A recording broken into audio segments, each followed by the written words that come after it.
happening right now. This is highly unusual. President Trump is sitting in the courtroom at the Supreme Court for a hearing on a case to potentially end birthright citizenship in the U.S. Trump is the first sitting president to attend a Supreme Court hearing in history. The case is centered around the president's efforts to overturn the 14th Amendment, which declares all people born in the U.S. are automatically citizens of the U.S. Now, judges in the lower courts who took this case say that the president's order to get rid of birthright citizenship in the U.S. violates the 14th Amendment. One person tells us the effects of the Supreme Court hearing and this case, possibly overturning it, would be massive.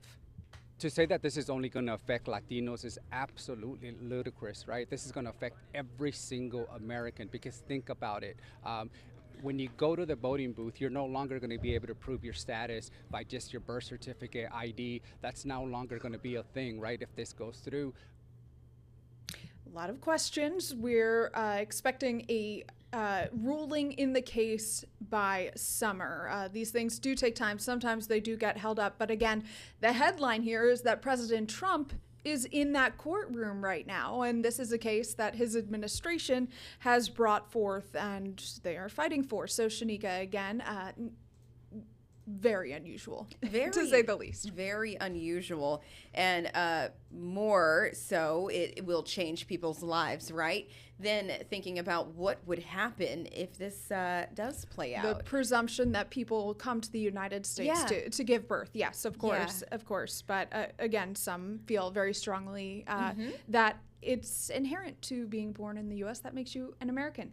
Yep. But moving on, you got another headline for us. Oh, yes. This is news out of Maryland. The amputee cornhole player accused of shooting and killing a man is being held without bond. Dayton Weber appeared in court today in Charles County after being extradited from Virginia.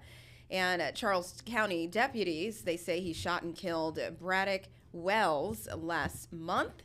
And witnesses tell investigators they were in the car.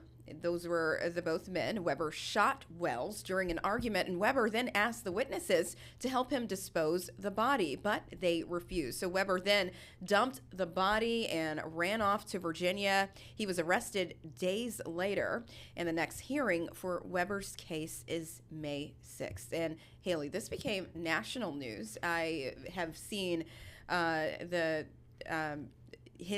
his mugshot everywhere. Right. Everywhere. Right. It is pretty stunning. So we're following that one very closely. Shanika, thanks. And to Maryland, a teenager is taking a plea deal after stealing a car and then being involved in a car crash that ultimately took the life of a young mother. 17-year-old Michael Collins will be charged as an adult, pleading guilty to negligent manslaughter by motor vehicle and one count of auto theft.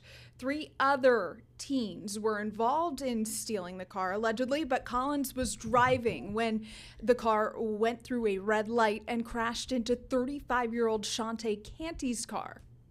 We cannot turn a blind eye to adults or young people that refuse to obey the rules.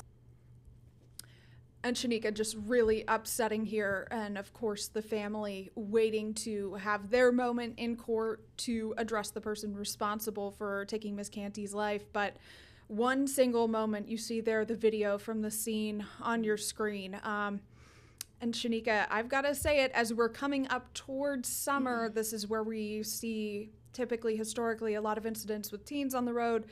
Just beyond the theft of the car, just a reminder to be vigilant of other drivers, Shanika. Oh, yes. Just a sad, tragic story here. And yes, stay vigilant, stay safe.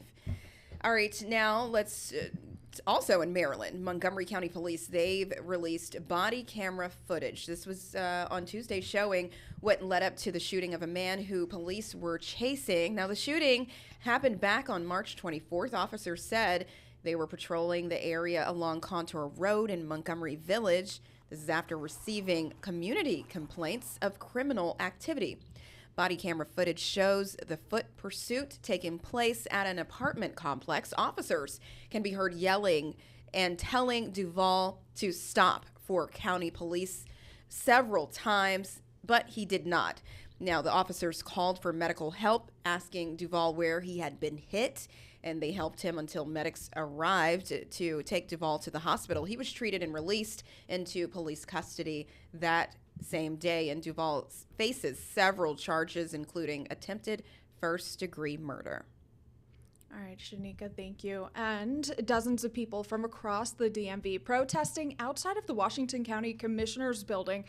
They're pushing back against the plan to build an ICE detention facility there in the community. They say 50 local doctors have sounded the alarm, saying that the facility could trigger a broader public health crisis. And their warning here for the public and for officials is blunt, that overcrowding and inadequate medical care means disease outbreaks inside the facility, and those wouldn't remain contained to the facility itself. There's a community outside. This all comes as a federal judge last week extended an order to block work on the warehouse there in Washington County. Now, Maryland's Attorney General Anthony Brown filed a request to stop the Trump administration's project, and a ruling in the case is expected no later than April 16th, so just over 2 weeks from now. And now in the district, the D.C. Council unanimously voting to override a veto by Mayor Muriel Bowser. So the bill in question requires D.C. police to document identifying information for all law enforcement officers at the scene of an arrest. So it also requires the department to release the names of federal agents involved. In a letter to council before the vote, the mayor called the bill rushed emergency legislation that could hamper law enforcement efforts in D.C. Now, that was her quote. She went on to say that she thinks the bill is, quote, the recipe for complications of frontline officers and prosecutors. All right. Well, Shanika, U.S. Customs and Border Protection canines doing their job, sniffing out nearly 250 pounds of marijuana heading from Baltimore to London. So that's long haul for that much contraband there, Yeah. Shanika. Federal officials say that the drugs were being smuggled in 4 different loads through BWI, and collectively they had a street value of $675,000. That is a massive amount. Those canines doing the work there, huh? Yeah. Shout out to those canines. Yeah. Wow.